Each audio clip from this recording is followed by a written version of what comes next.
Alright guys, you saw it there, the engine rebuild kit for this 2012 KX250 build. It's here, so that's awesome. If you guys like dirt bikes, we do dirt bike stuff here, so make sure you hit the subscribe button, and let's see what we got on the bench there. Alright, so if you watched the last video, you watched me vapor blast these cases. I think they turned out absolutely awesome. So, behind the scenes, I kind of just did this inner clutch casing, and I went ahead and powder coated the outer clutch cover, and the stator cover, and the water pump cover. And as you can see, I'm doing like a black and purple theme on the engine.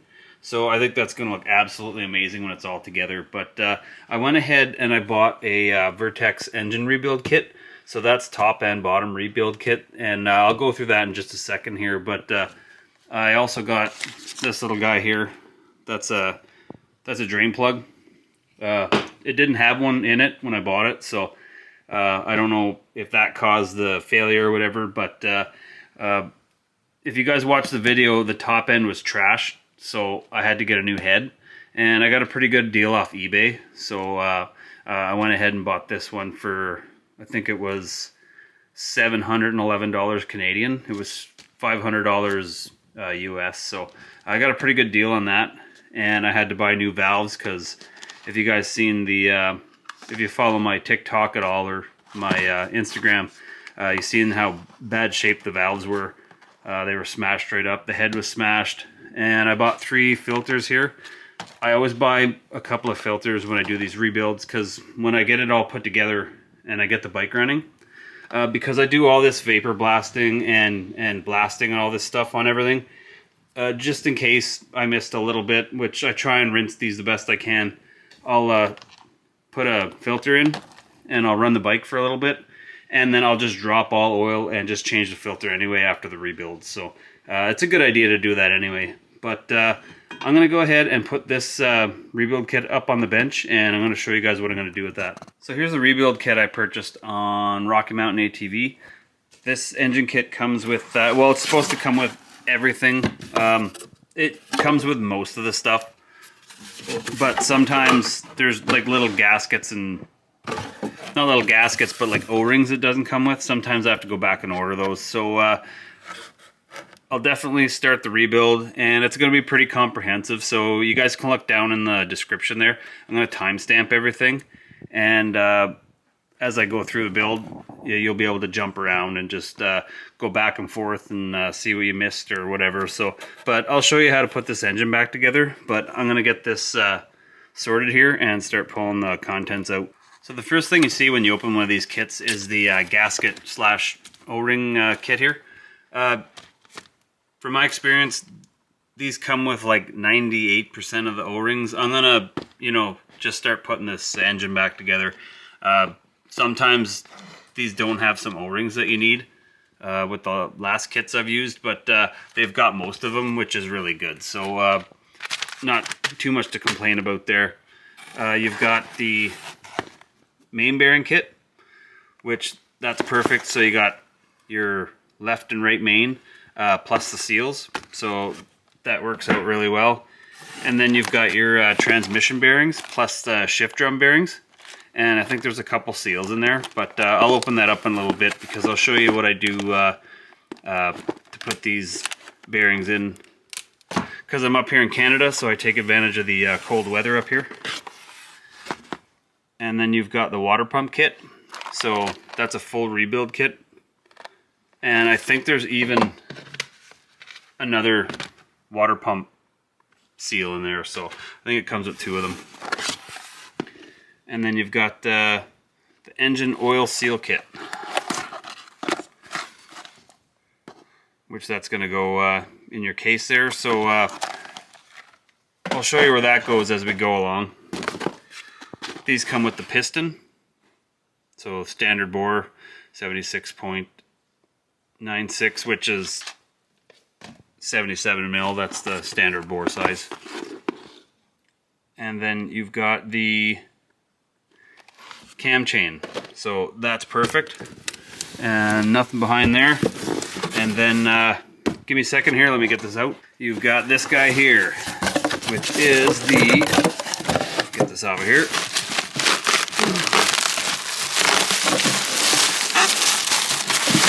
brand new. I didn't pre-open this, so it's all sticking together. We've got the crankshaft, so that's perfect. These hot rods, cranks, the jury's out on these.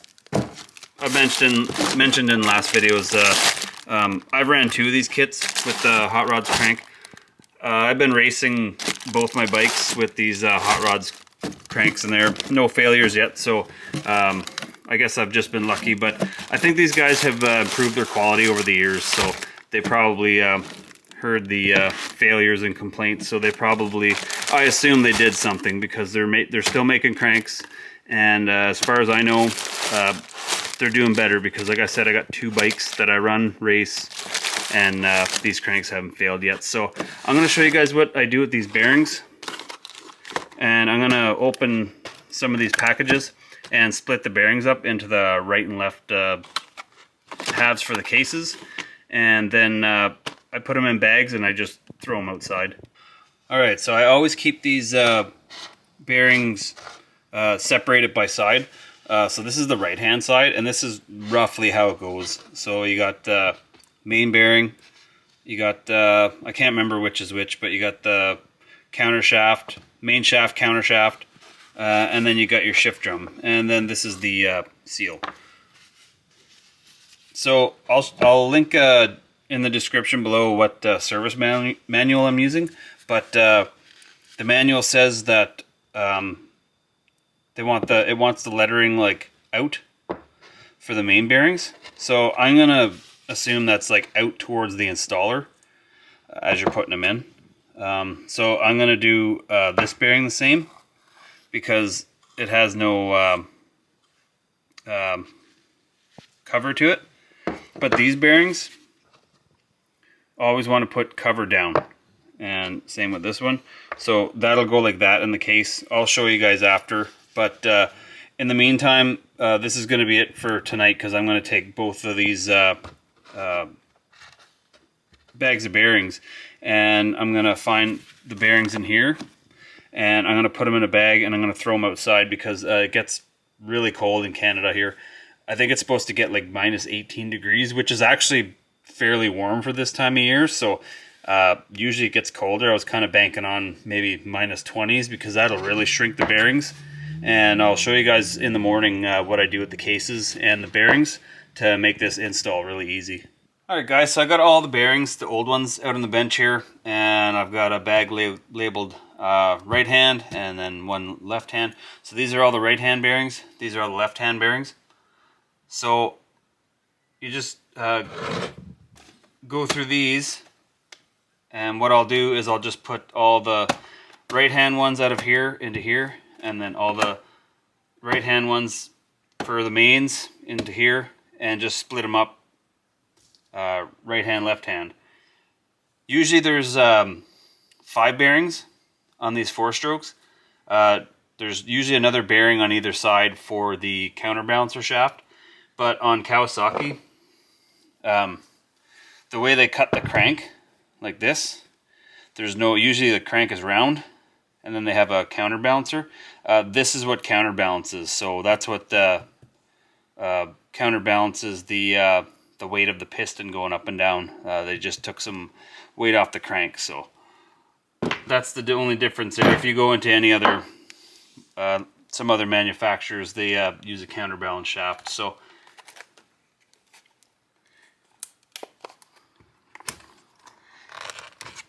let's go ahead and open the mains here.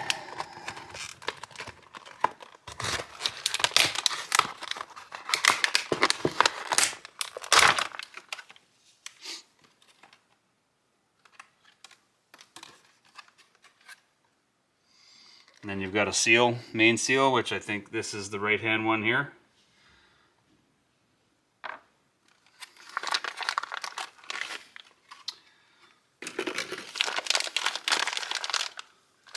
And I'll go ahead, if I can find it.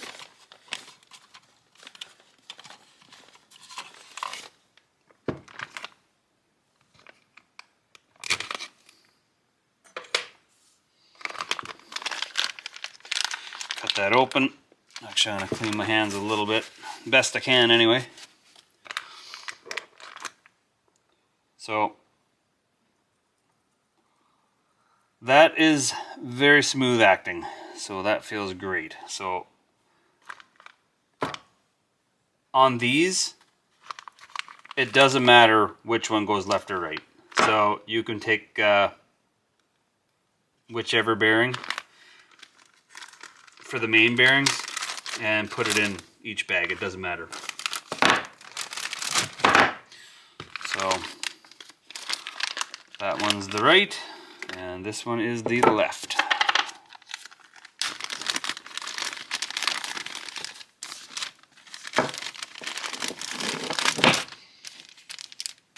So now you've got your mains in there. So now you can open the transmission case.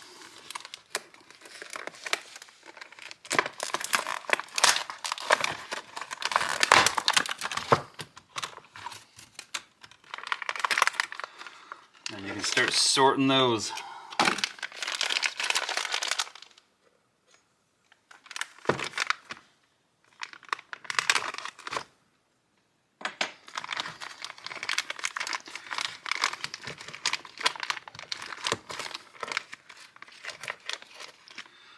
So as you can see, when you separate these, you can start pulling these out and matching them up. So over here on the right hand side, I've got that bearing, so I can put that in there on the right. And this one here for the left matches up with that one. So those are your shift drum bearings. And this is just a spacer, so you can kind of set that aside wherever. The new spacer they give you. And this one here matches up with this bearing here for the left hand side. And this one here matches up on the right hand side. Now this one here doesn't have this cover on it. So what you always want to do, I'll go through this when I install, but you always want to put this down in the case. So that's going to go on the right hand side, and this one here matches up with this one on the right. I've kind of got these backwards here too, so the left hand is on the right and the right hand's on the left, but you get the point. And here's another bearing, and it matches up with this one for the left hand bag. And that's it. You've got everything separated so that all the right hand case bearings are in here, all the left hand case bearings are in here. So now where I have the I'm not going to say the advantage, but where I have it so cold here in Canada, or it's so cold outside in the winter time, I'm going to throw these outside overnight and then come back in the morning, heat that case up, and I'll show you how I'm going to do that. And then these should go in just no problem at all. So I'll come back tomorrow and we'll resume the process then. Alright guys, so I'm back out in the shop here today. I'm getting everything ready to put the bearings in the case. I've got the right hand case here on the bench, right there. And I'm ready to put it in the secret weapon I bought for a whopping $25. I'll show you guys what that is. So in previous videos I was telling you guys that you can go on Facebook Marketplace or whatever and get like a small oven or whatever, and I did just that. I have another smaller powder coating oven, but this one's a little bigger than that one, so I can put some bigger parts in this. And it's going to work perfect for heating these cases up. So I got this for 25 bucks. And it works fine. So I got the tray foiled because I was doing some powder coating, and just put the case like that, slide it in, and then you just close it up. And so now I can just set it for 400 degrees here and set it for maybe 40 minutes, 30 minutes. And then I'll check the temperature, see how hot it is. I usually like to get it about 350 degrees or so, and that'll help put the bearings in nice and easy. So I think that oven's going to work great for those cases there, guys. Like I said, look around on Facebook if you're going to do this job. You can pick those ovens up for nothing, 20, 30 bucks maybe. So I went ahead and put my bearings in the freezer last night. The temperature wasn't quite as cold as it said it was going to be. Maybe it was minus 18 with the wind chill or something like that, but it actually ended up being colder in my freezer, so I went ahead and just froze the bearings in there. Alright guys, so this is ready to go here. So I got it set to 400 and then it's on the bake. So I'm just going to go ahead and set it to 40 minutes and I'll take this out in about a half an hour or so, just slide it out, see what the temperature's at, and then go from there. I'm going to just put it on this old baking sheet with the tin foil on it. I just put tin foil down just in case there's some little bit of grease left on that pan. It's an old baking pan, so I'll put it on there and then the bearings should go right in. Well, we're down to almost the 10-minute mark on the timer here, guys, so I'm going to open this up quick and just take a quick shot and see what we're at here.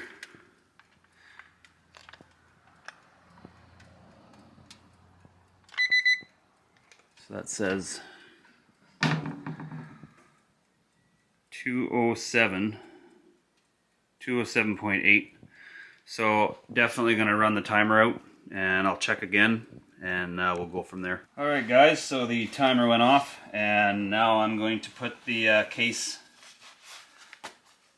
up on the bench here. You're going to hear it ding again because I turned it back on just to keep everything hot while I set everything up here. So I'm going to put the case out on here. I'm going to grab the bearings and we're going to put those in.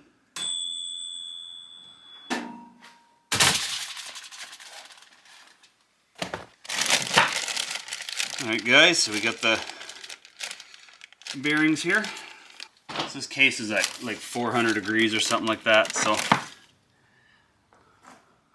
this is the main bearing. I want the main bearings at with the writing out. So this should go right in. Just like that. And this bearing here is going to go this way down with the cover down. Same thing with this bearing, cover down.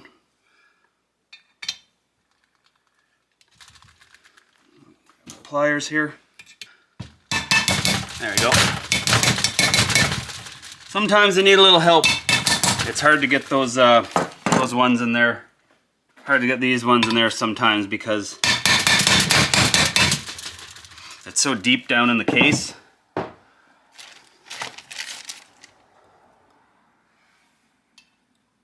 It's a lot harder to reach it. So yeah, I'm just gonna give these a little tap just to make sure everything's cool. And these are all installed.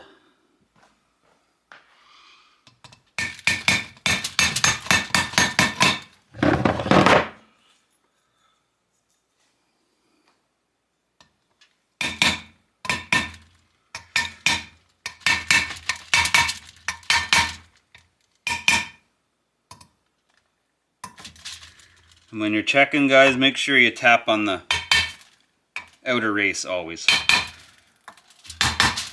So I felt that one bottom out when it went in. So that's it, guys. That's how easy it is. So I'm gonna set this case aside and let everything kind of cool down, warm up. These are gonna warm up. The case is gonna cool down, and then after that, I could put the locks in. I'll show you in the left case. It's a little more important the way you orient the bearings because of the cutouts in them, so you can get the locks in, but we'll go through that on the left case. I'm going to get this one over and get it cooling and get that left one in the oven. So there it is, guys. We've got it over here cooling on this bench here. I'm going to put another piece of tin foil over it because my garage gets pretty dusty, so I don't want anything falling in those bearings. So I'm gonna let that cool and I'm gonna throw the left-hand case here right into the oven. So the left-hand case is in there nice and snug, not touching anything. So 40 minutes was perfect, so set her back up to 40 minutes and let it cook out. Alright guys, so the left-hand case is done here, so I'm gonna go ahead and pull it out of the oven.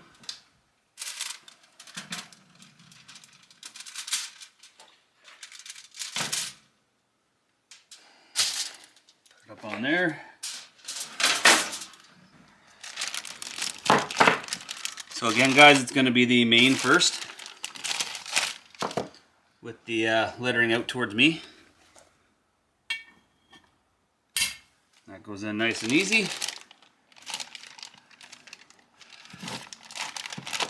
And the counter shaft, main shaft bearings both have grooves that need to go up.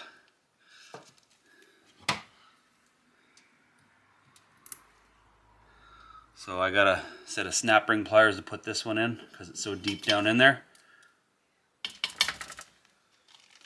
Makes it a little easier so you're not getting freaked out by the hot case. Same with this one. And the grooves go up for the retainers, so make sure those grooves are facing up.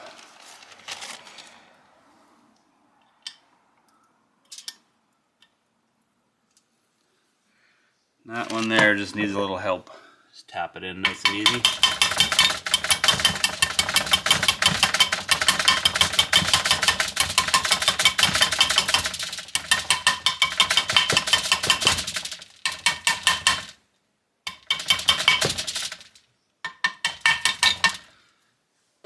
It's a little bit countersunk, so make sure you get it down in there all the way. Oh yeah, you can hear the difference when it bottoms out.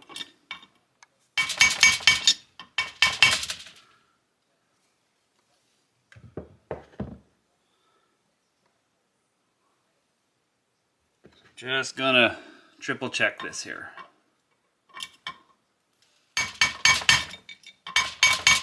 Yeah, it all sounds pretty solid to me, so I think that bearing's good. And because I tapped on it a bit, I'm just gonna give it a little, make sure everything's seated in here. Just in case got jumbled around a little bit while I was tapping that one in. Doesn't hurt to check.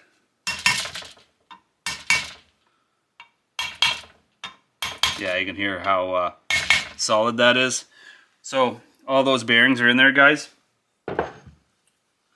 So again, you see how easy it is when you just heat the case up to 350, 400 degrees and cool the bearings. Everything goes in lickety-split.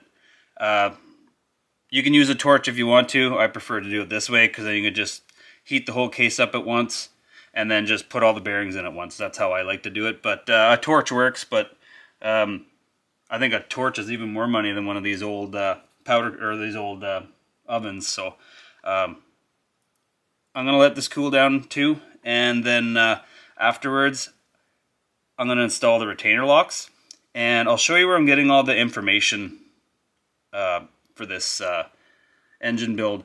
I'll go to my computer there and I'll do a little screenshot of which website I'm using and what the torque specs are and stuff like that.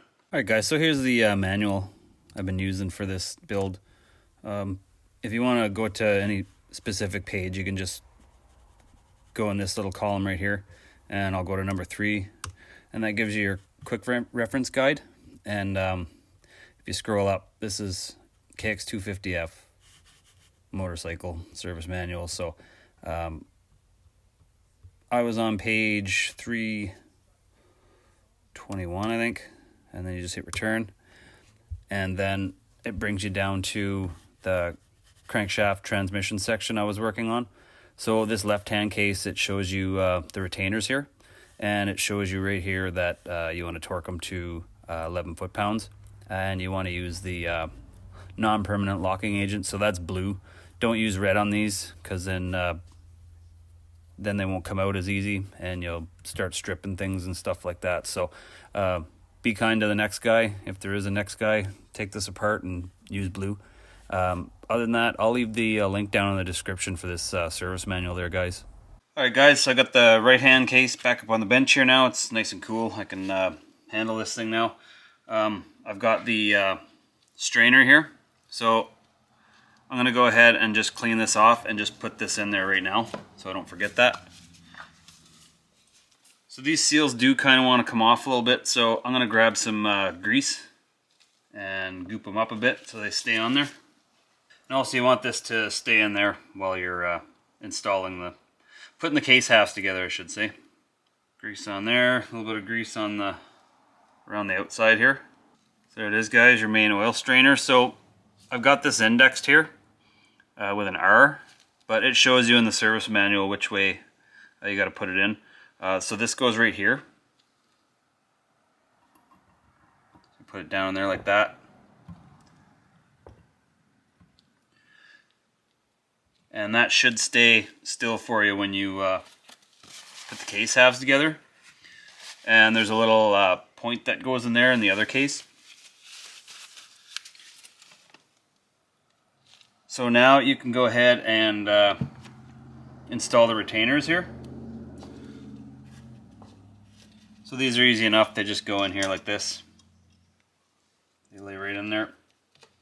It doesn't matter which one goes where, they're all the same size. Same with the bolts. Put that one there. And then one down over here.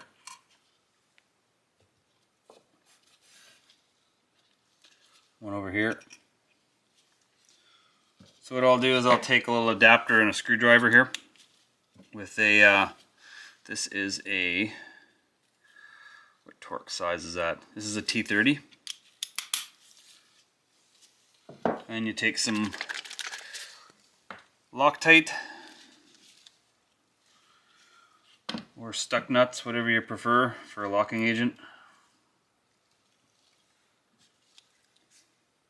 Put a little bit on there.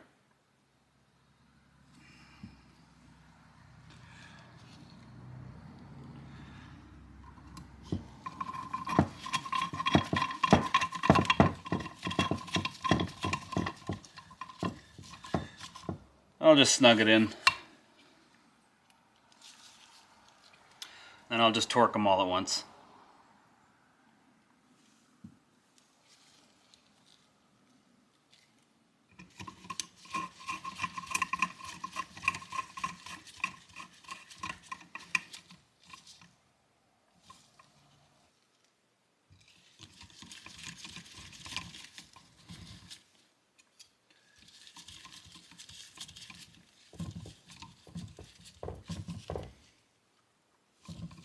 They have little tabs in there so the lock won't spin on you as you're trying to tighten everything.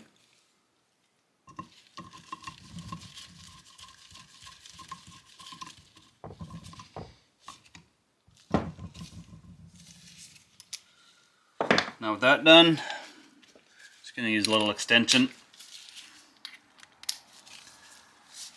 And then we'll set it up to 11 foot-pounds. So that's 10 right there, and then to whopping 11. And you just torque them all in.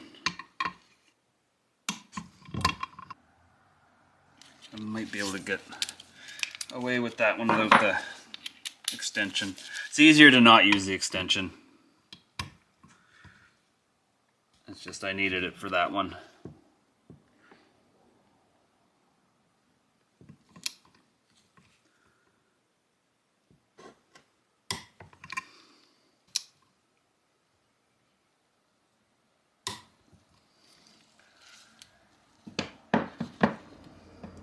So there you are, guys. Everything's torqued in there now. So I'll go check the left-hand case and see if that one's ready to handle. Okay, so I got the left-hand case out on the bench here now, guys. Cool enough to touch. So first thing I'm going to do, so I don't forget it, is put this reed valve in. So you want to put it in just like this here, down into here. And then this guy here goes like this. And then you can go ahead and put these in. Now I'm just going by the service manual here, and it does not call for a locking agent, thread locker. So I'm just going to put these in like this. So snug them down with the screwdriver, and the service manual calls for 62 inch-pounds. So I did the math, and that was like 5.1 foot-pounds. So I'll just set my wrench up here to 6, we'll say. So it starts at 2, and then you'll go 3, 4, 0 is 5, and then 1 is 6. So we'll go with that. And just get an adapter, and then I'll torque it in. I don't even think I'll be able to torque that in properly. To be honest with you, it's too small of a torque, so I'll grab a ratchet and just torque those in light.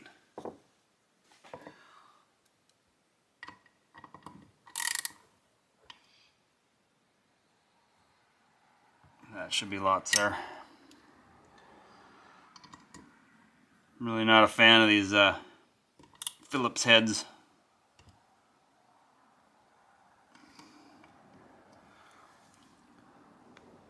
So it's probably a little over the 5 foot-pounds I want, but that's okay. That reed's going to stay in there, so that's the important thing. So now we can move on to the retainer locks here.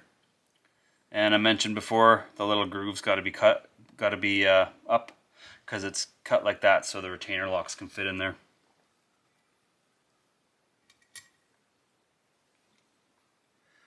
I'm not sure if the camera angle's picking this up right.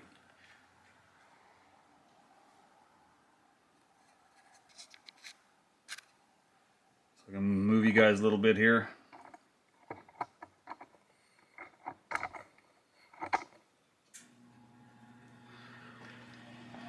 So that's what I'm talking about. The retainer lock's got to go in. That's why the grooves have to go up when you do this, especially on the left side here. Otherwise, they're not going to fit.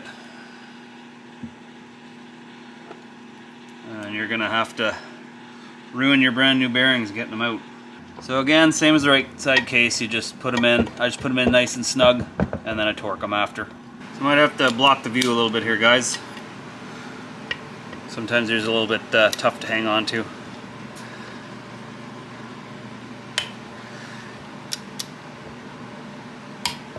There you go.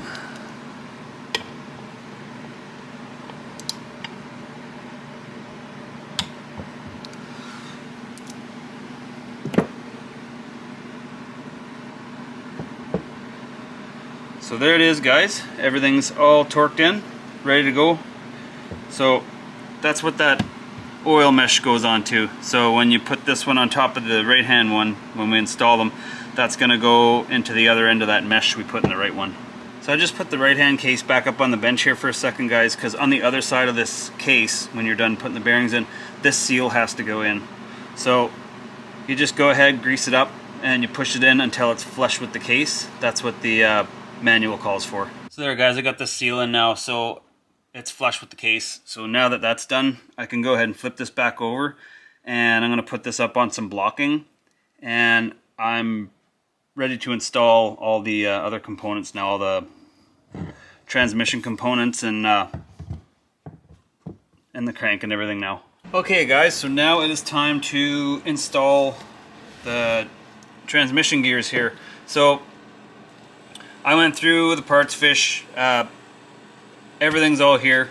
I'm very certain that this is the first time this thing has ever been taken apart like this, so not 100%, but pretty sure. So I went through, looks like everything's here. So now I'm just going to put some assembly lube right here and put these in as a set into the case.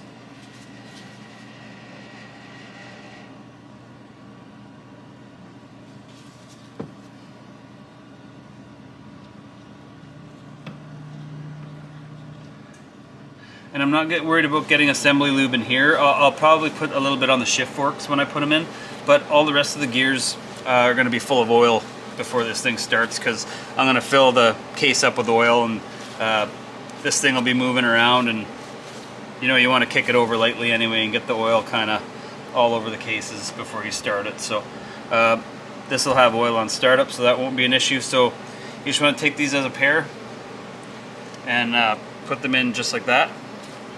Sometimes you can slip and kind of mess things up a little bit, but these aren't too bad because these ones don't have washers on it.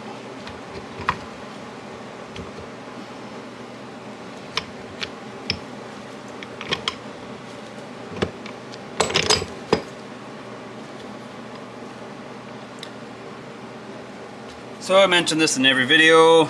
If you start turning it and it binds, don't worry about it. You gotta put your all your shift linkage in first.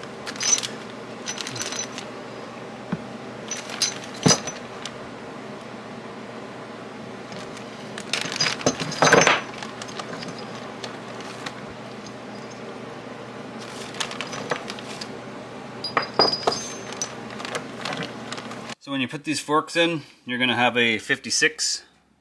That's gonna go over here. And then you're gonna have two 57s. So these are gonna go one on top of the other over here.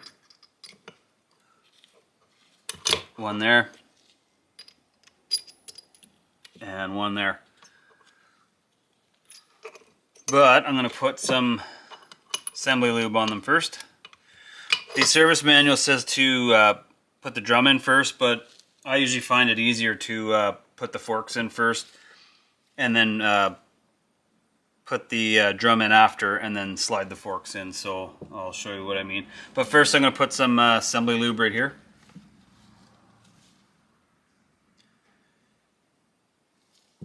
And there is a spec how wide these forks need to be. This is all in spec. This part of the bike is in decent shape. And you got to watch too, sometimes these forks can be bent and that'll really affect your shifting. Your bike will jump out of gear or whatever.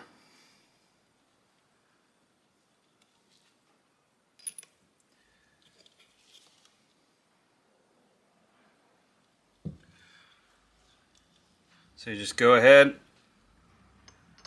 put those in, and then you can kind of shove these out of the way like this, and then you can put your shift drum bearing in.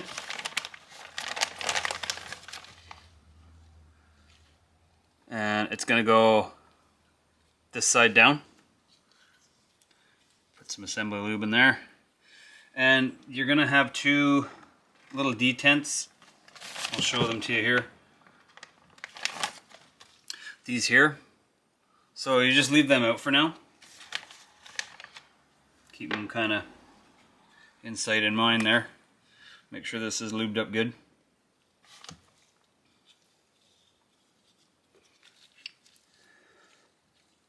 Then you just put that in there.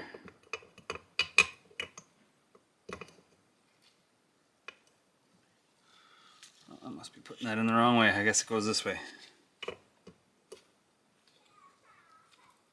So you got the shift drum in now, and this is the part I confused before. This part here with the detents, where the detents are supposed to go, in here and in here, that goes up. So you put your forks in, and now you can lube your pins up. And this fork here, the pin on there is going to go into the top track, and that one down there is going to go into the bottom track. And this one here is going to go into the middle track on this side. So you might have to lift it up a little bit here. Just like that. Have to lift the whole gear set up a little bit. Then you'll have, you'll be pretty much even there. Pretty much flush here. And then you want to just put a little bit of assembly lube on this one. The longer post goes in this side.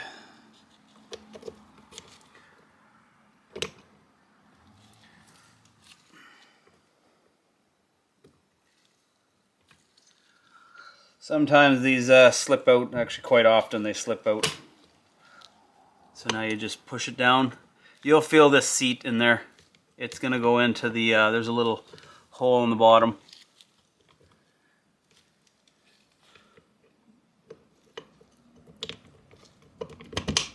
There, that just seated. So now this pin is going to go on this side. Same thing.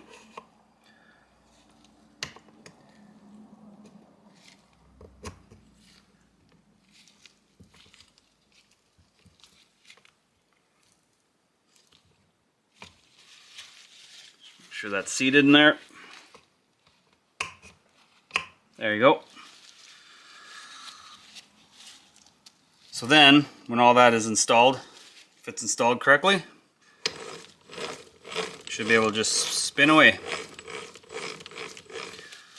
So now all that's in there. So again, I mentioned before, I took this out just because it'd probably be easier to have this out of the way while I'm installing these.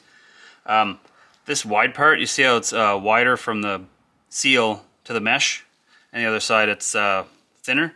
Well, that wide side goes down into this right side.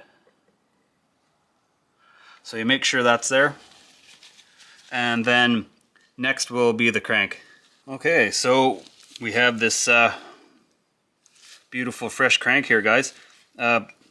So if you're confused at all as to which way this goes, it goes down this way because that's where the primary drive needs to go on. This side's going to be the stator, and that's where the cam chain goes. So you just put, there shouldn't be anything special about this. You should be able to just slide it right in. Shouldn't have to do any heating or anything like that. Maybe you do.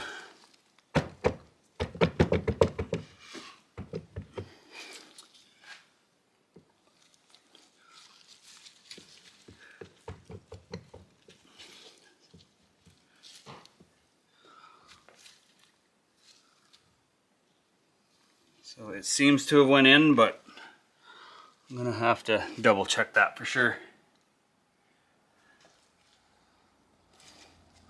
I don't think it's in all the way. I guess these ones, maybe they want you to heat the bearing a little bit and maybe freeze this.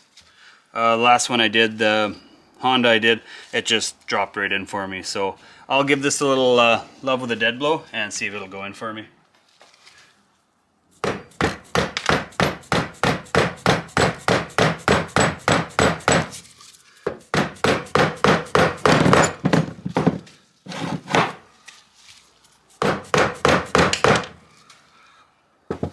There it is. So I just lost this. This is for the shift drum here. So that's not a big deal. I'll set that aside. But that's all the way seated. I could feel the difference. So that feels nice and smooth. So I think I'm going to double, triple check here. I think I'm good to start putting some sealant around here and put these two case halves together. Alright guys, so I looked everything over and everything looks good to put back together. The main things you got to remember is this screen here and this little reed in here, oil reed. And other than that, all my retainers are in, bearings are in, all that stuff. This is spinning nice. So what I'm going to do now is I'll probably just time lapse this part just because it's pretty straightforward.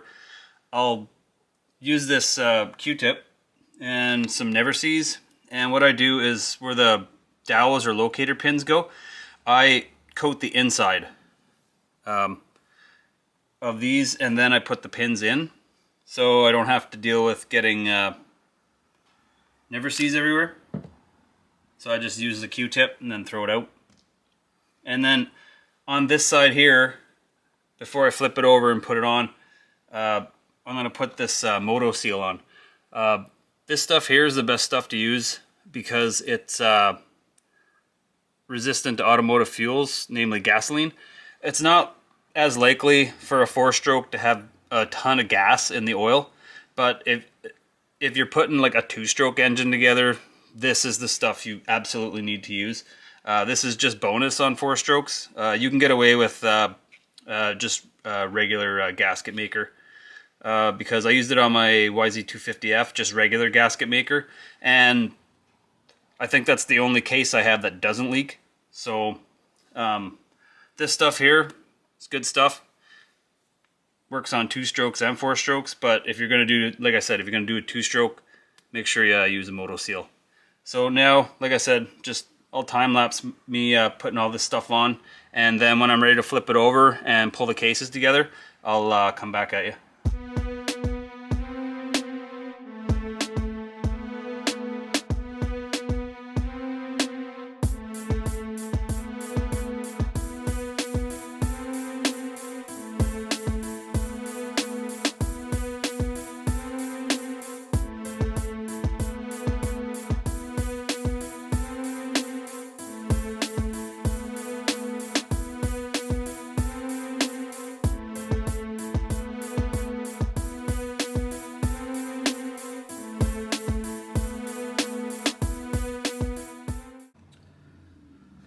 Alright guys, so I got all the moto seal on here, so you gotta put a decent layer all around here. And this stuff doesn't like dry right away, so definitely take your time when you're putting these back on. So I'll put this on nice and slow. Make sure everything's all lined up here. What I'm actually most worried about is this screen.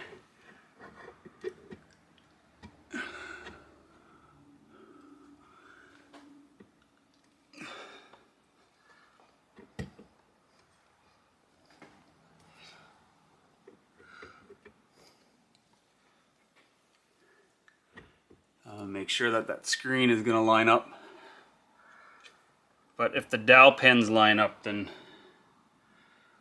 shouldn't be an issue. I check my hands good because I don't want to touch anything with the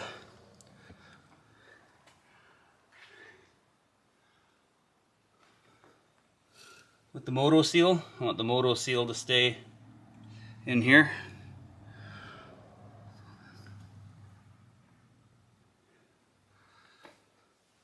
So I'm gonna just smack around a little bit.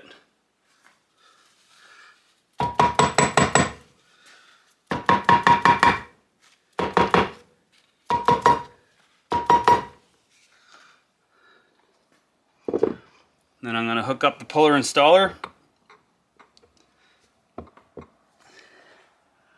and see what happens here. See if I can pull it in. I think it's getting hung up here.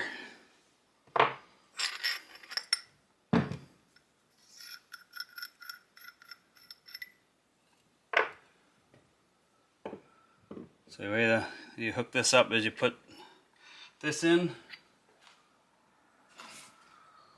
Actually, it's this one needs.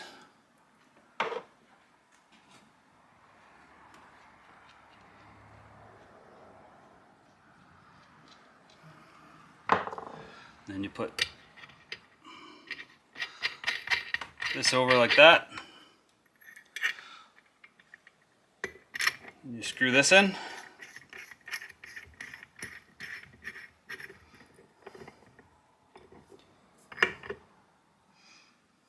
And you put this over like this.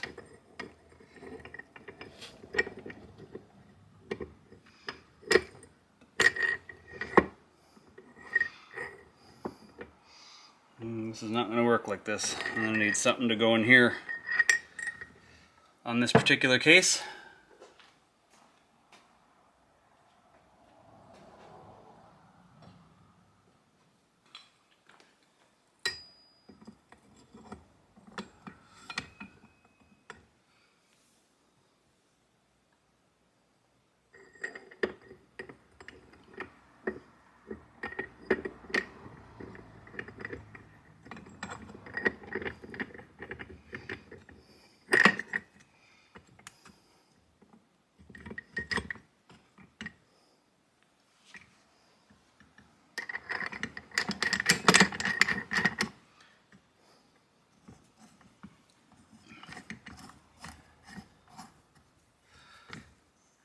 So now as you crank this down, maybe you can't see it on camera here, but you crank this nut on the top of this thing, and then it should push this down and pull the crank up towards you. Alright guys, so now that the cases are put back together, I got all the bolts in it. I'm going to move on to the clutch side here. So I took the oil pump completely apart. So to put this back together, you first start by the little casing here, and you're going to put the shaft through here. I'll actually put some assembly lube on there.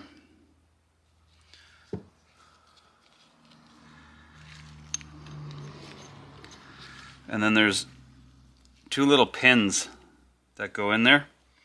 So this one will go in first into here.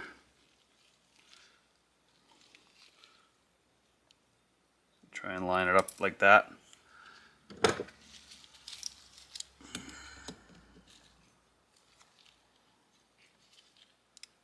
Might be easier to use a set of pliers. Oh, I had it.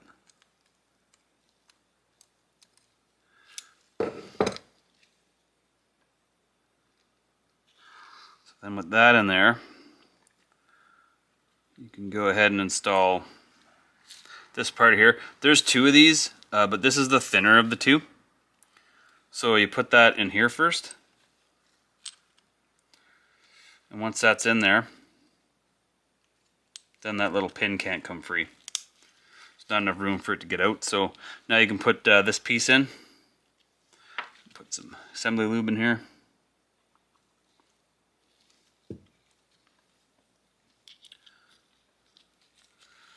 And you just twist the gear until it gets down in there. There you go. So as this gear turns, that's what's happening. So I'll just put a little bit of assembly lube in there.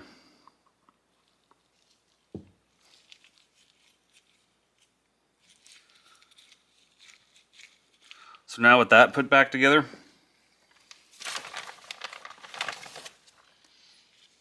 now there's a plate. And that's going to go on just like that.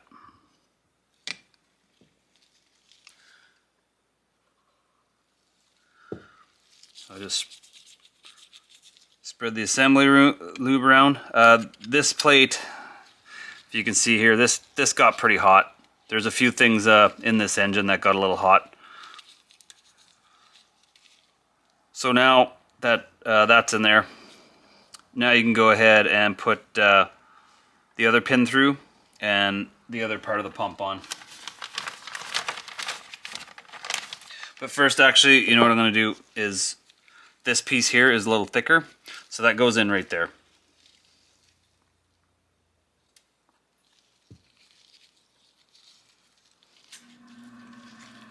So you put that right in there.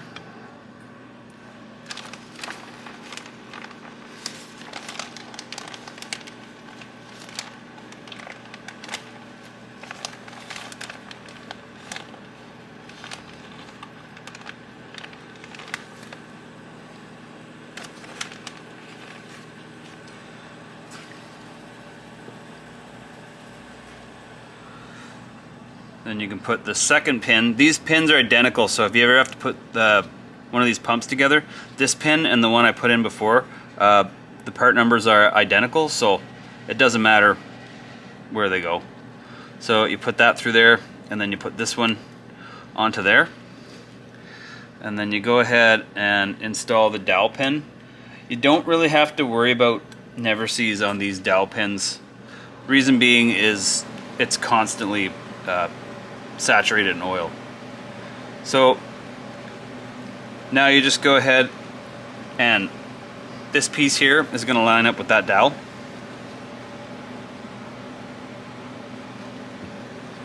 So you put that on there, and then you try your best to get it on there.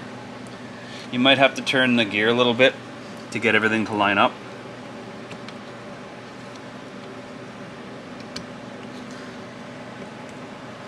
So there you go, I just turned the gear, it all lined up. So now there's two bolts that go in here. I cleaned red Loctite, but I'm gonna use blue Loctite. That's a medium thread locker, so that stuff works pretty good.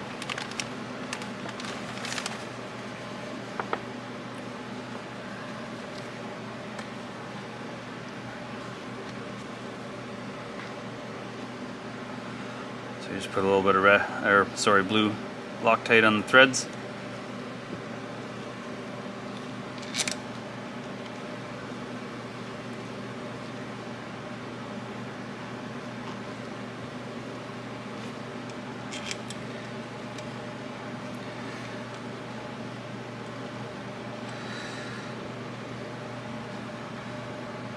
And I'll just go grab my my Allen heads there.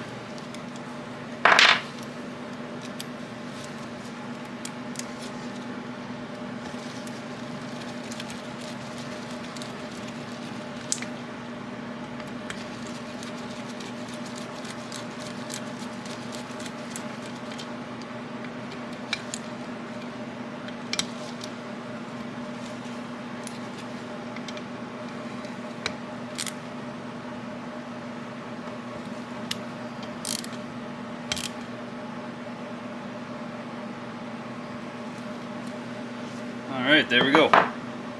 So now that that's done, I'm going to start putting the shift linkage together. So I'm going to have to tip this back and put that shifter seal in there. So, but I can go ahead and put everything else in first. So what I'll usually start with, right, so I had to go dig around for the one part here. I was missing the little nut there. So you got your little action arm here,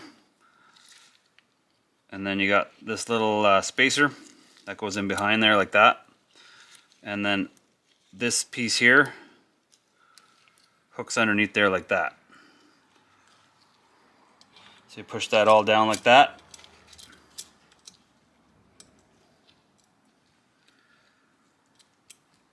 So I'm going to put a quick edit in here, guys. This washer goes on before this nut does. So it's not the end of the world, but I definitely need to put this washer on. And then the nut goes on. And then I'm going to go find the torque spec for this and torque it down. Alright guys, so I found the torque spec for this nut. It is 78 inch-pounds. So the way you convert that into foot-pounds, if you don't have an inch-pound wrench, is pretty simple. So for every 12 inch-pounds is a foot-pound. At 78 inch-pounds, you divide that by 12. So you're going to come up with 6.5 foot-pounds. So I'll just go foot-pounds. So I'll just go 2, 3, 4, 0 is 5, 6, we'll just go 7.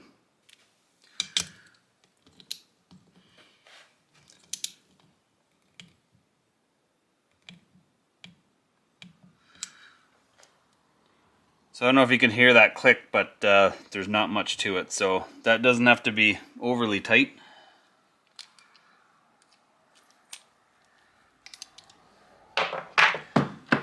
So that's it for that. So now we'll tuck this out of the way with a screwdriver. And that was a little pin I lost there while I was hitting the crank in. It fell out there. So now I'll grab the shift star here, and I'm going to pull this down with a screwdriver and get it out of the way. And I'm going to install that. You gotta watch what you pry on because you can damage some stuff.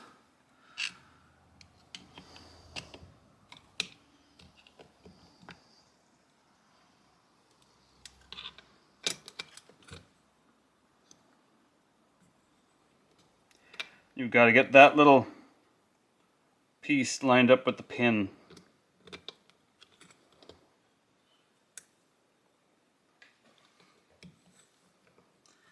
And you got to be able to push it in like that. So it's kind of a bit of a thing, but it's possible. Like I said, watch what you're prying on. You want to avoid prying on stuff like this, stuff that can crack or whatever. So this bolt here needs some Loctite.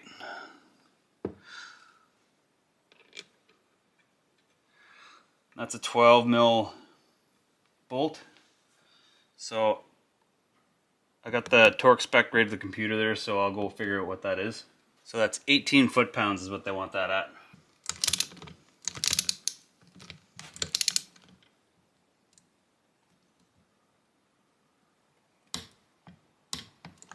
There it is. So now you should be able to, I think this is in first gear. So I'm going to try and turn it and put it in what I'm hoping is neutral.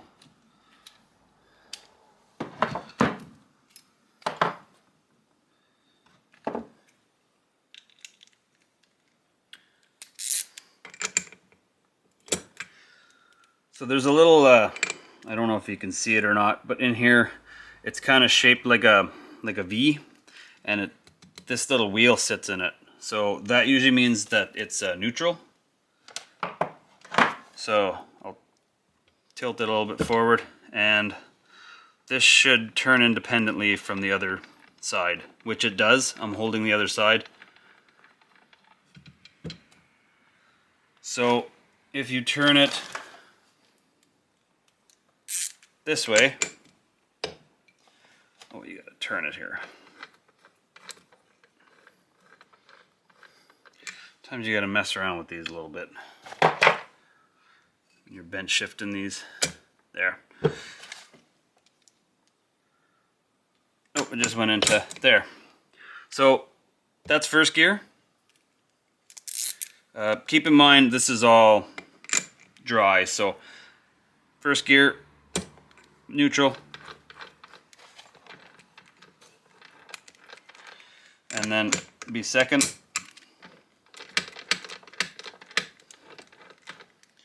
and you go third, and you just gotta turn it. There you go.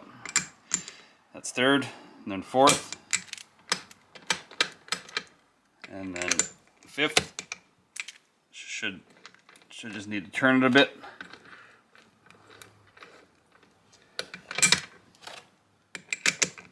And that should be only 5 gears on this.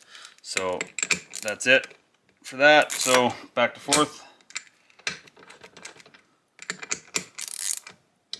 And then you gotta mess with them a little bit. There you go. And then you gotta mess with it a little bit. And that's third, I believe. Or no, that's second. And then back into neutral. So that's how I know all the gears are working properly. It's called bench test or bench shifting. So now that I know that's good, I can just carry on and put everything back in here. So next is going to be this little shift pawl here.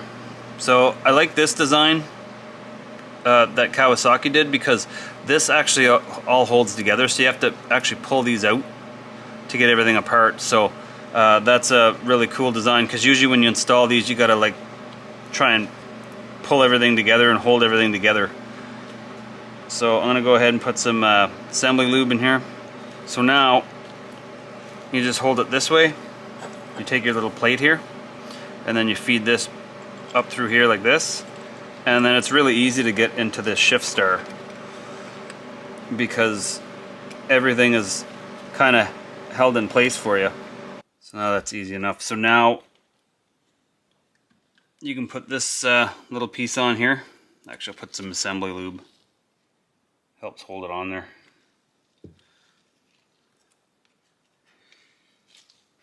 Then you can put these in here.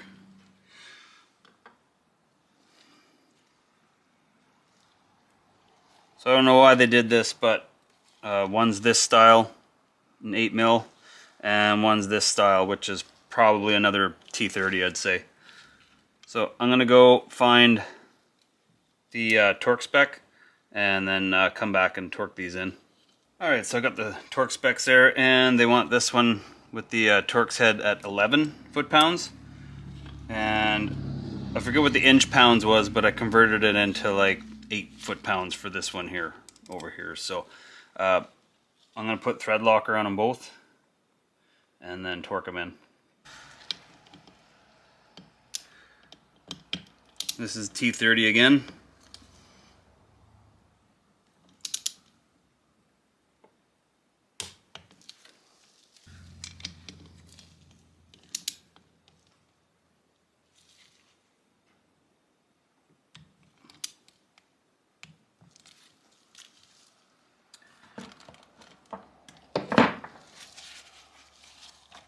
So now that we're done with that, we can go ahead and put this shift shaft in, but I'm gonna have to go put the seal in on the other side. So that's not hard to do. I'm just gonna go through the other bag there and see which one fits this shift shaft, and then I'll find out which one matches it on the new one in the kit there, and I'll go ahead and just install that.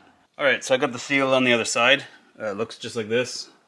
Went back and found that one and matched it in the engine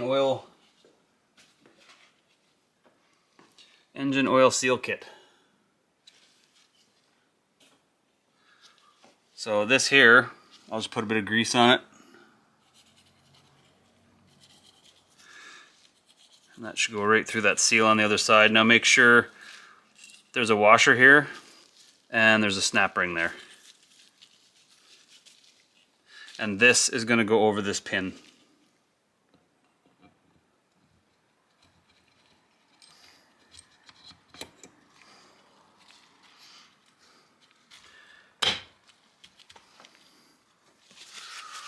So just like that, all your shifting linkage is in. So now if you want to tip it over and put a shifter or a vice grip on the other side and just see if this is shifting correctly, you can. I'm pretty confident that this is going to be working. So I'm just going to go ahead and install another couple of things here, and then I'll come back to you guys after.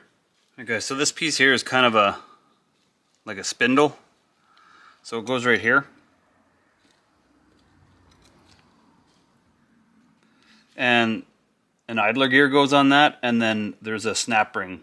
So you got to put it in so that this groove for the snap ring. I'm not sure if you can see it there, but so that groove there, if you can see it, that's for a snap ring. So that goes there. It doesn't matter which way it goes, like this, like it can go this way or this way, it doesn't matter. And it comes with these. I don't like those Phillips heads, but that's what they used.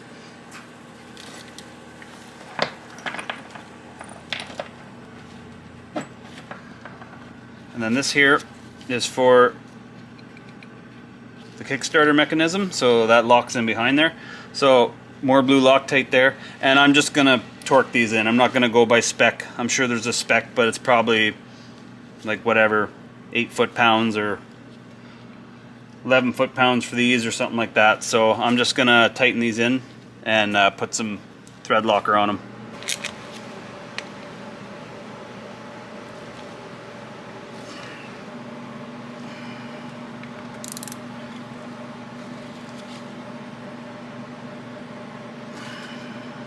Alright guys, now that those are nice and tight, now I could probably just go ahead and start putting the Kickstarter gears, the idler gears. This is the primary drive gear, all that stuff, and then I'm probably just going to time-lapse this, and then I'll come back after and kind of explain what I did there. But you'll be able to see what I did. This is not that hard to do when you know what goes where.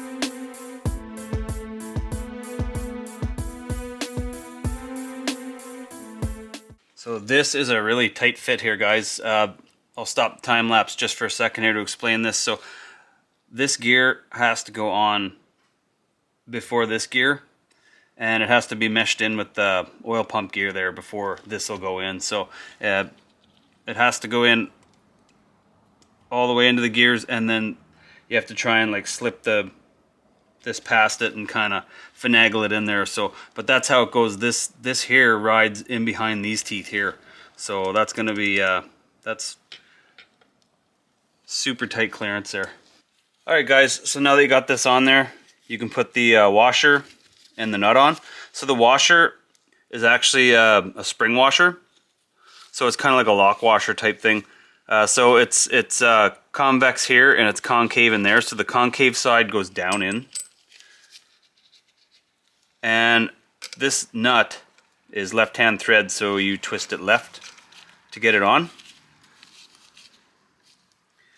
And we're going to just leave that loose for now because we're going to move on to the clutch and get the clutch in there.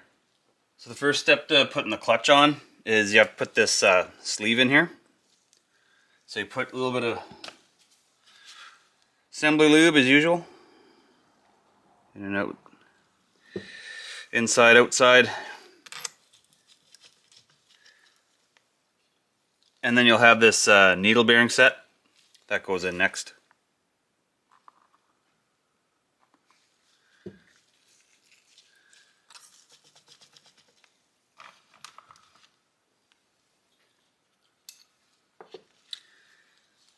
And then you'll have the outer clutch basket. So this gear here is going to mesh with this, and this gear outer ring is going to mesh with that. So you kind of gotta finagle it a bit to get it in there. So you just turn the basket and try and get it meshed with the gears. Sometimes you need to turn the gears independently to get them lined up a bit. So there you go. So it pops in for you. Then there's a washer. Put the washer on there. Actually, a little bit of assembly lube doesn't hurt.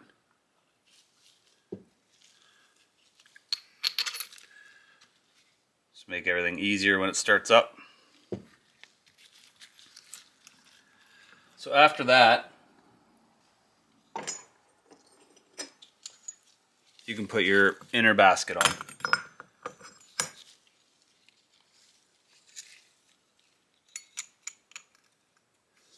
Then the washer.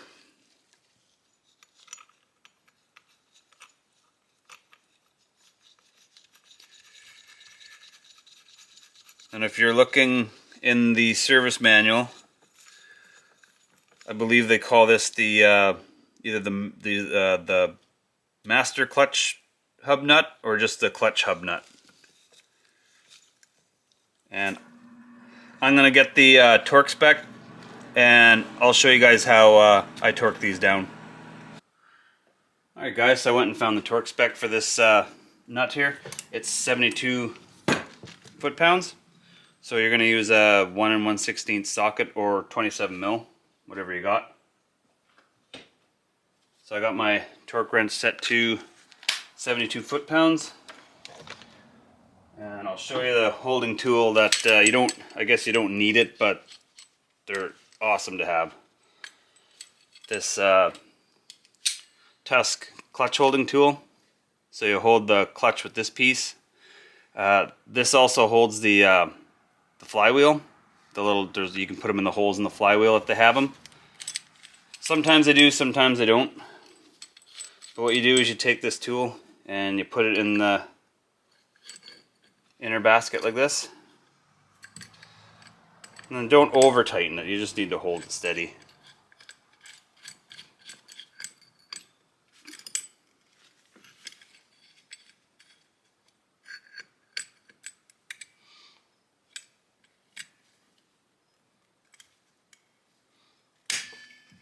So I'll take the tool and I'll tighten it, and then I'll put the end on the bench like that. And that just makes it easier to hold the engine steady. Because this can get pretty challenging doing this on the bench.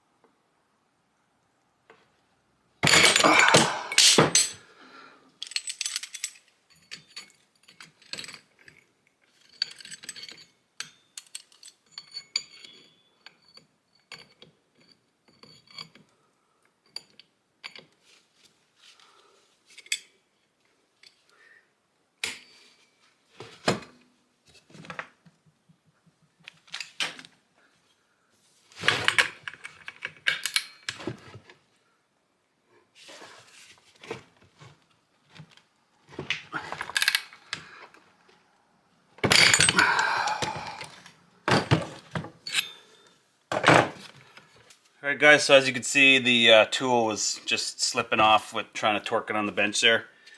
Just maybe the angle or something like that I'm using, so Don't always do this, but usually I torque them in. But this tool, for some reason, doesn't really like this clutch basket. Doesn't seem to be getting a good bite. Sometimes they do, sometimes they don't. So I don't always like to do this, but sometimes you just gotta torque it to the Uggy Duggy torque spec. So that's in now. So I have the wrench set at 72 foot-pounds, which this here is torqued to as well. This is the primary drive gear. I'm going to test my torque wrench. I'm not sure if it torques in reverse, so I'm going to try it at a low torque setting and see if it'll click. I'll set it to like maybe 30 pounds or something like that and see if it'll go left. I'm not sure if it works that way or not. Alright guys, so I got my torque wrench set in reverse here, and I got it set to just 30 foot-pounds for now, just to see if it'll work in reverse here. I'm not sure if this one will, because this is reverse thread, this one.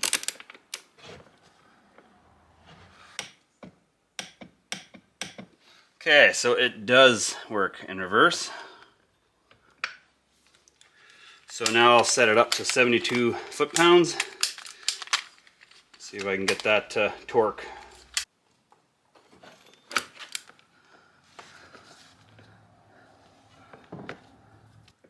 Kind of hard to hold it steady and torque at the same time, and film it.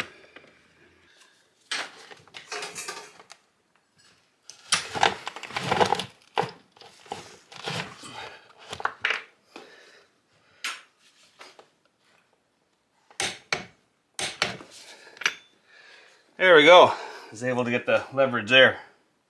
Alright, so that worked good. Take your little jammer out. That's torqued to 72 foot-pounds. As you can see, I torqued that to Uggy Duggy spec. I was having a hard time holding that inner basket with the clutch tool.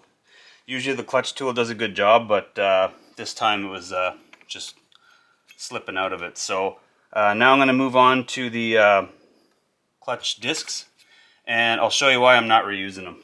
Alright guys, so if you've never seen a burnt clutch before, this is what one looks like. You can see all the discoloration of the plates and the discs.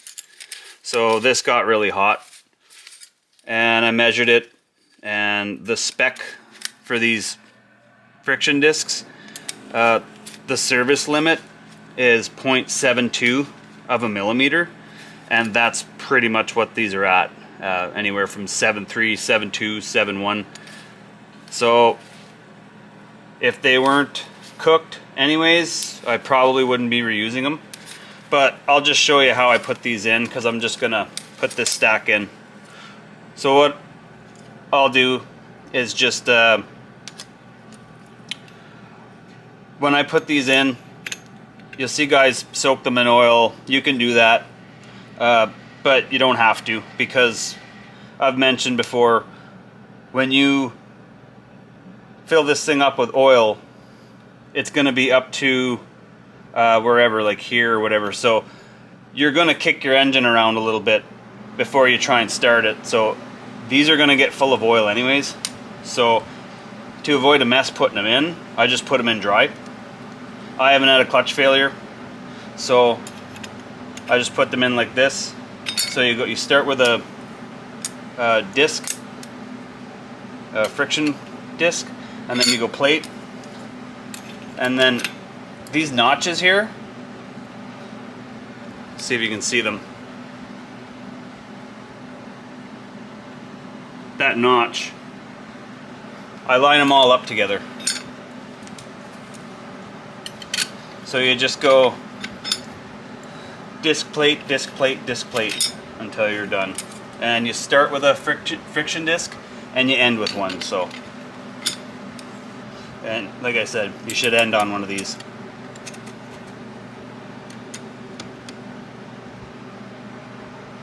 So the next thing is going to be the push rod and bearing, but first of all, before that, on these here, you've got to put this lever in over here. So hopefully you'll be able to see that. Now my clutch plates and everything are coming out. So you want to put this into here. Make sure you put your seal in, grease up your bearings good, and then you just put that in there.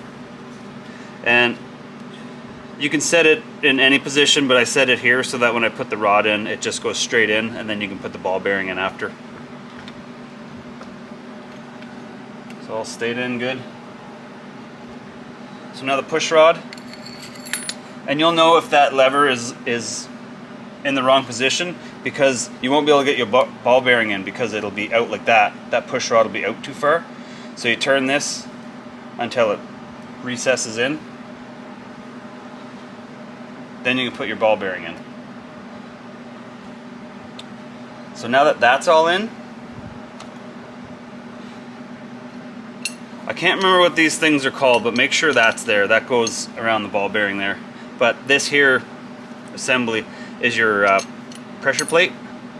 You see that comes out, so make sure that's in before you put this in. Put your pressure plate in, springs and bolts.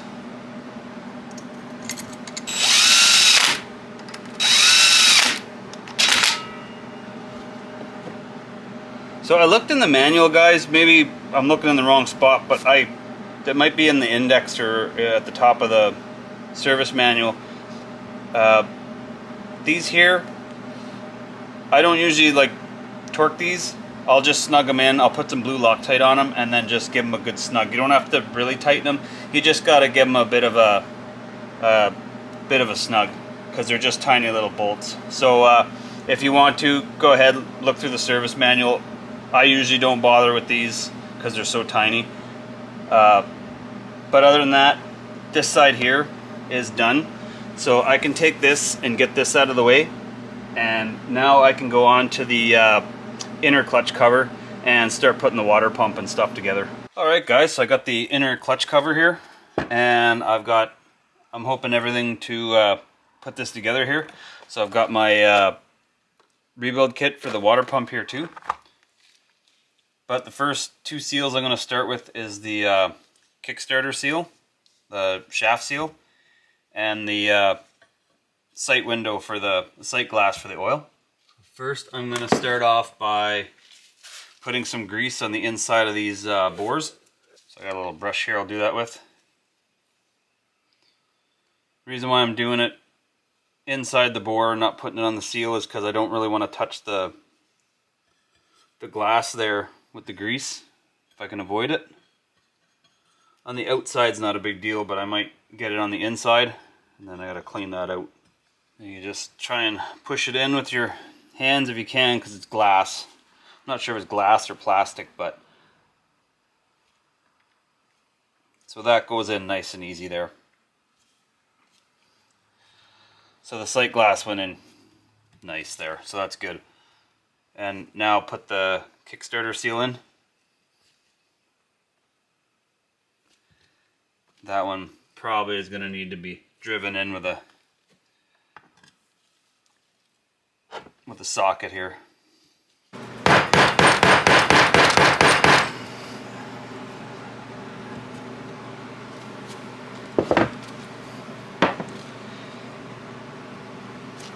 So holy crap guys, that is really hard to get in there.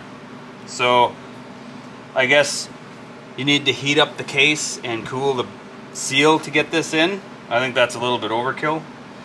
I don't think that needs to be that tight, but I could just try and imagine doing this seal with it on the bike. So obviously you have to take this whole case off to do that seal. Usually they're not that hard to get in there, but this one was. So I had to pound the crap out of it to get it in there. So now these seals are done. So now I can move on to the other side of the case and I can start rebuilding this water pump. So you got the rebuild kit here.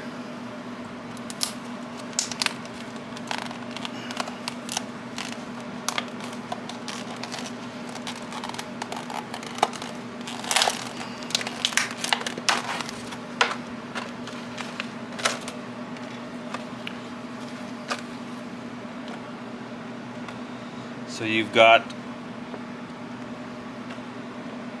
two seals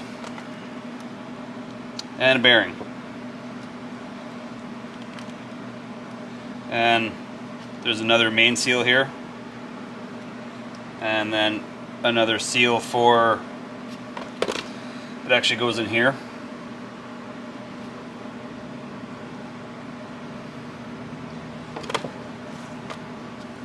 And this seal here is actually for the oil filter housing. So just put that on there right now.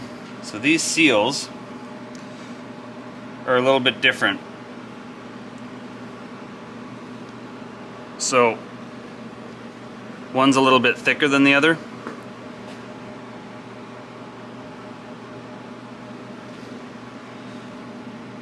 So you want to double check which one goes where. So I found my old seals here, guys, and I could tell that this one here was the water seal, the water side, and this was the oil side, because this was up inside the case, and I had to beat the seal and the bearing out at the same time, so that's why that's all beat up. So the thinner one is the oil side, and the thicker one is the water side. So you just go ahead and put the, I'll put the water side in first. That's a thicker one. That's this one here.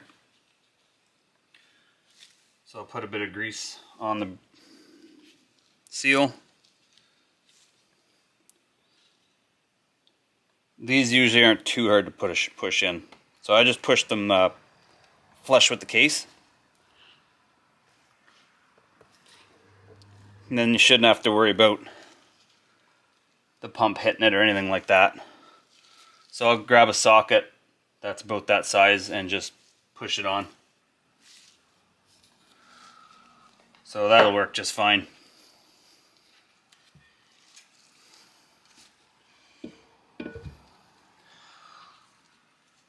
So now, like the water side, you want the groove side with the spring facing towards the oil. Just like this side here, there's like the groove side with the spring facing the water. You want the same thing here. So it'll be seal and then the bearing. You just push that in there.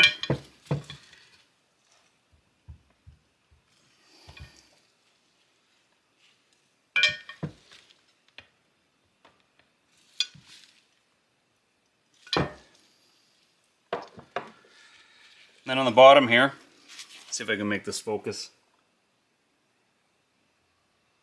That hole you see in the case, that's the weep hole. So normally it's coolant that's going to come out of here. And that means this seal's leaking here. It means this seal's leaking, it's done. Or sometimes if you replace the seal and it's still leaking, this shaft is done. So that's why it's causing the leak. I've never seen it, but I guess if this side were to leak, you'd get oil out of here, it'd be that seal there probably. So now you can go ahead and install the bearing.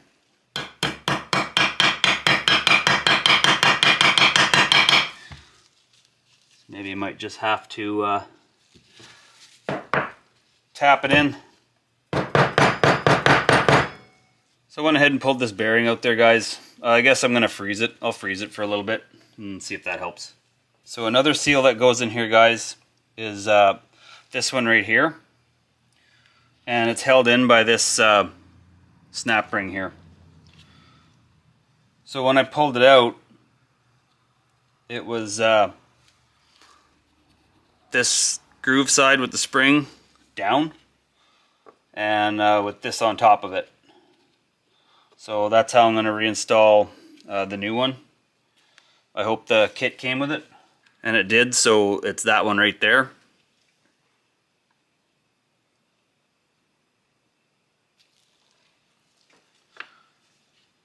So now we'll put a bit of grease on this around the outside. And we'll put that in with a socket again. So that was pretty easy to get in there.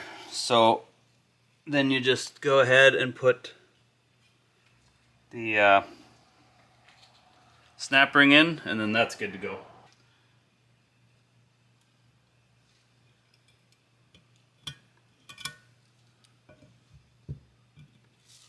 So other than that, we're going to be on hold for that bearing there. So I'm going to let that cool down. I don't want to use a torch on this, but maybe I'll hit the outside of it with a heat gun. I won't put it directly in there at the seal, but I'll hit it with a heat gun, heat it up, and then see if that bearing will go in there easy for me.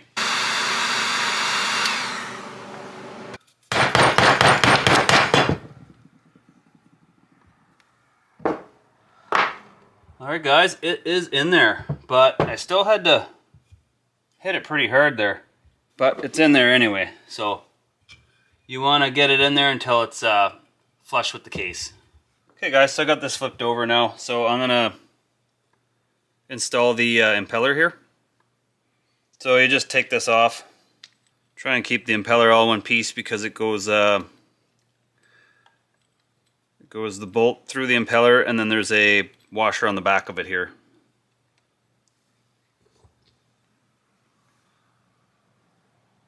So grease up the shaft here. Put it through the back and through both seals in the bearing.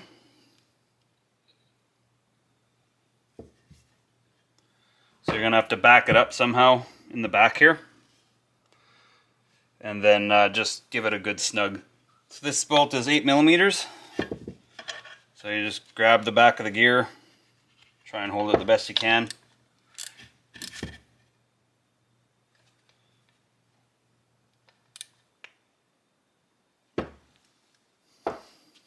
If you want to, you can also give it a little torque when it's inside the, you can give it another little snug when it's inside the, or when it's installed on the engine case, and that gear is meshed with the other one.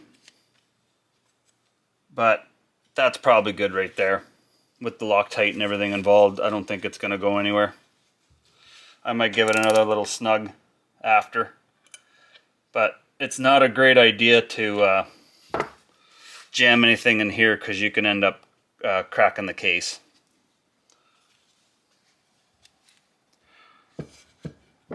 So that's done there. I'm going to clean this case up a little bit, and then I'm going to start installing the water pump cover. Okay guys, so it's time for this cover to go on here. So what you'll do is you'll take the seal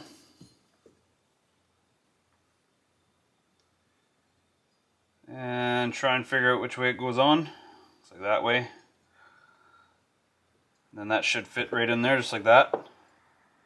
If you have a little trouble with it not staying in there, putting grease on these helps sometimes, but this one seems to be okay. So first you put your dowels in. So then you can go ahead, put this on.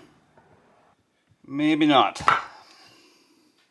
So that's kind of the thing about powder coating, guys, is sometimes you have to go back and you have to clean the bores out. I must not have got enough tape around here, and some powder coat must have snuck in, and I was just making it enough of just enough in there to make life miserable. So I'm gonna clean those out, and then I'll try and put this on. Alright, I took some powder coat out of there, hopefully, and slobbered some grease all over the gasket here, so see if she'll go on for me.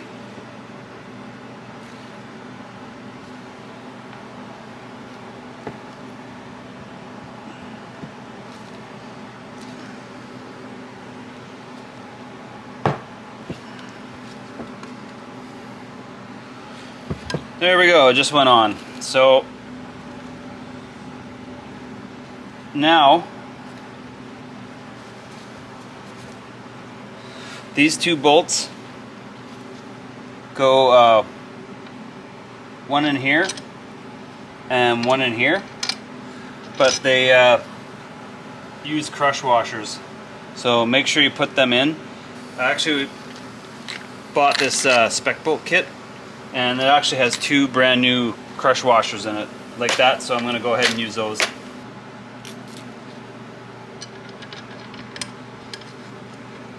So one goes there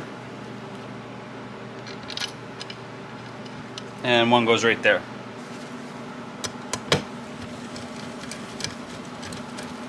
So all the rest of this is just going to be snug, guys, because I'm going to put this back on the case, and then later on I'm probably going to pull everything apart when I replace the clutch discs and just make sure everything's tight. So I got to take it all off again, so I'm just going to put everything snug. These bolts here are going to go on when it goes onto the case. So this bolt here is your drain bolt. That goes right there.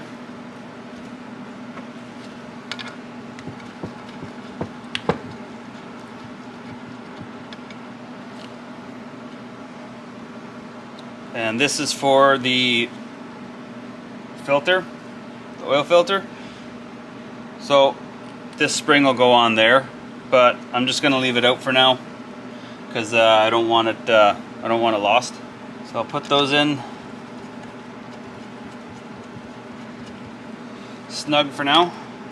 I'm going to tighten them right in. That bolt can just go there for now.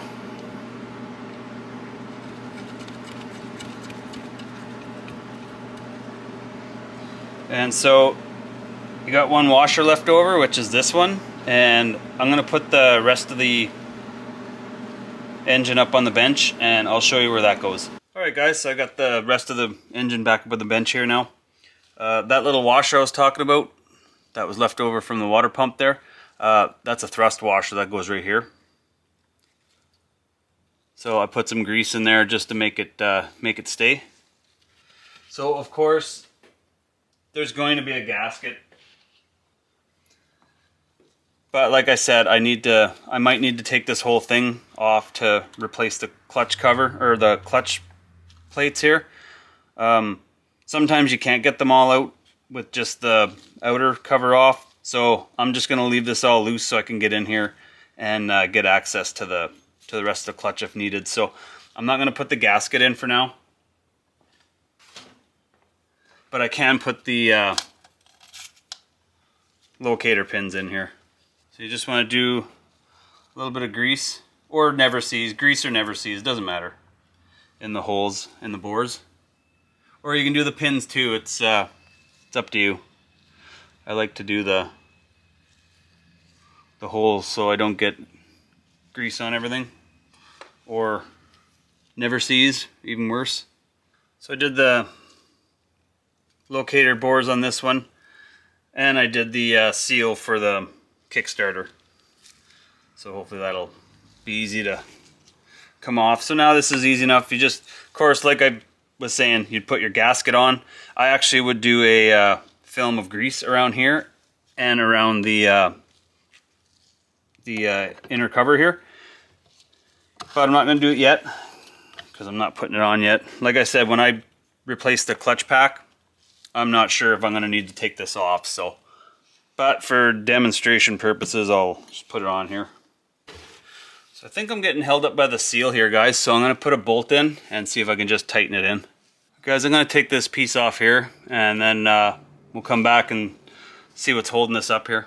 Alright guys, so I think I figured out what's wrong with this clutch cover not going on here. This piece is off a little bit, so it's not seated down. There's a little notch cut out. You can't see it, but where the spring, this inner spring goes into the shaft, into the hole, there's a notch cut out in this thing, and it must have got turned or whatever, and I didn't notice it, and so now it won't go all the way down into the spring like it should. So now I have to figure out how to turn it a little bit and then seat it into its place. Alright guys, I got the engine flipped back around in here. I had to go completely back. I'd take the whole clutch out and go back and take this assembly out because the springs were twisted and it wouldn't let this little plastic piece down in there, and that was holding the whole thing up. So this should go on a little easier now. Now again, I'm probably not lined up over here on the shaft. There it goes. Now you turn that until it lines up. There it is. So that gave me a world of problems there, guys. That little plastic piece. I didn't know what was going on there, but I guess it shows you it's important to stop and see what's going on before something bad happens. So I'll just leave all this out here because a lot of these bolts kind of go through one case and through another case. Like when you put the outer clutch cover on, bolts go through the outer clutch cover and the inner clutch cover. So I'm going to go ahead and snug that up a little bit more since I'm here, and make sure it's good and tight. So that is good and tight. So now I'll see if I can get this water pump cover back on again, and that kind of ties into the inner clutch cover too.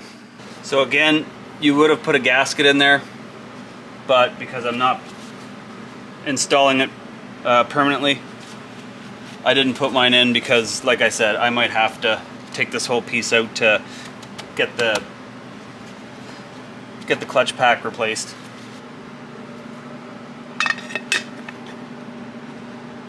Alright guys, I got all the bolts in here, ready to kind of send in here lightly. So I'll just go ahead and put all these in nice and light. But when you're snugging these in, you want to kind of like snug in the middle and then move to the outside and then to the outside, and then you can do all this stuff here. But for now, I'm just gonna go to it and just get everything all zipped in for now while I'm waiting for the clutch pack. Alright, so that's all in, kinda, sorta. So I'm gonna go ahead and flip this over and show you guys what I got going with the stator and why I'm not gonna finish it in this video. So we're back on the other side here, guys, and I'm just gonna show you some things that are gonna go on. I'm gonna put the cover on for the end roll shot, but I'm not gonna put all this back in this video because I'm gonna do the top end in a completely different video. So what I've had happen in the past is I put everything back together with the timing chain, the sliders, all that stuff, and then when I go to do the top end, the chain slips off of these cogs down here and kind of goes funny on me, and I have trouble. I've had trouble timing. So what I'm going to do is I'm going to time the engine up first. I'm going to put all the sliders in, chain and everything, and I'm going to leave the flywheel off, and I'm going to time the engine up. Then I'm going to put that on and then put the cover on for good. As well, the shift sensor goes right here, and that's in this bag here, but I'm not going to put that on right now. These detents right here, it doesn't matter which one goes where, but this goes in here and that one goes in there. So I'm going to leave these in that little cup for now, just so everything's kind of where I know where it is. Because if I start moving this around the bench and those fall out, then I have no idea where they are. And I don't really want the shift selector on because it's got a wire on it that's in the way. It's another reason I don't like having the cover on for the stator, because it has a wire, so it just catches things and whatnot. So I'm going to do that in the next video. So make sure you guys watch that if you want to see the rest of this engine go together. A couple other things I'm going to mention quickly is because I'm not going to do it in this video. This here is for the breather hose. So I haven't cleaned that or anything like that. So the breather hose goes onto this spigot here, and that goes into the top of the engine. But I'm going to powder coat this, so that'll look nice and new. I'm going to powder coat that the matte black like everything else. As well, there's one more thing. This piece here, if you still have it, I imagine a lot of bikes don't have these anymore, they're broken or whatever. This goes right here. So you take this bolt out, put the bolt through here, and then you put it in like that. And that holds all your, usually on a carbed bike it would hold the carb hoses and stuff like that, but there's some other hoses on these injected ones that come down through here. So that's where that goes. That's going to go matte black too.